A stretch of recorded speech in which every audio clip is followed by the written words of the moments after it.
You know that half glass empty, half glass full analogy? It's just, I love it. This is my version of it, you know, being pessimistic or optimistic. Now, when you buy a DVD these days, and I think it's being phased out, you could either buy a full screen or widescreen version. Mm-hmm. Now, I used to be fooled because I thought, oh, I want full screen because I'm going to get the full picture. Because most movies are like Panavision, they're widescreen. And of course it's not. I mean, it fills the screen of the standard television. I still have one, the old Trinitrons, but it's not getting, you're not getting the full picture. I'm a widescreen kind of person. And here's an example. I mean, my old TV would show this. This would fill the whole screen of a scene from Forrest Gump, okay? But this is the actual composition. Like, look at how much information is on both sides. So you got to ask yourself, are you a widescreen kind of person? Because that's a great example. Yeah, look at this. There's somebody says, you know, like, oh, this looks scary. What is this mob? He says, well, wait a second. The full picture is it's a peace rally. You know, there's a sign, a peace sign there. And then, again, it's going back to the FedEx logo. Is that all this stuff is in front of you. You just have to keep an open mind. And that's what optimism is about, is just keeping a widescreen point of view. My favorite movie of all time, because it is entertaining, number one, and secondly, it can transform your life if you look at it in a certain way.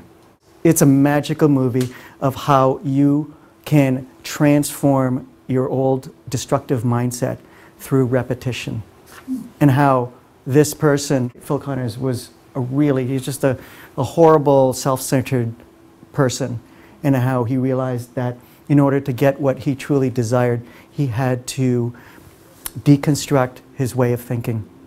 And it shows how, in realistic terms, that it doesn't happen overnight. Some people in general default to this, okay? That when you're hit with an unexpected crisis or mindset, is that you're wearing your victim hat, right? What you want to do is to start building towards the second hat, which is when anything hits you, you think, what am I learning from this? You know, so you're wearing your apprentice hat. See, he's looking a little happier there. What you ultimately want to get to is what I call your CEO hat. Wearing your CEO hat. Because when you get to this, you know you're totally in control of your life and all the things that you think you're not in control of that hits you unexpectedly. Because you incorporate this as well. And this is a thing of the past. This is never there.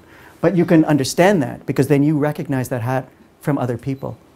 So if you're a leader, a manager, CEO, or C-level management, then that is something to be like a gift, to be aware of all of these hats. That's a sign of a great leader. How many people here have seen Crocodile Dundee? Okay, everyone has seen it. Okay, great. I love this movie because it's the idea where this Australian who's been living in the outback in a very small town has never been to a big city before. And how the small town mentality was about knowing and loving each other and sharing and being joyful and authentic and saying hello to everybody on the streets. And what I love is when Crocodile Dundee goes to New York City for the first time and he's on the street and still being as authentic during rush hour, trying to say hello to everybody, you know, with the g'day, g'day, you know, then you know, rush hour, okay? And he's still doing that.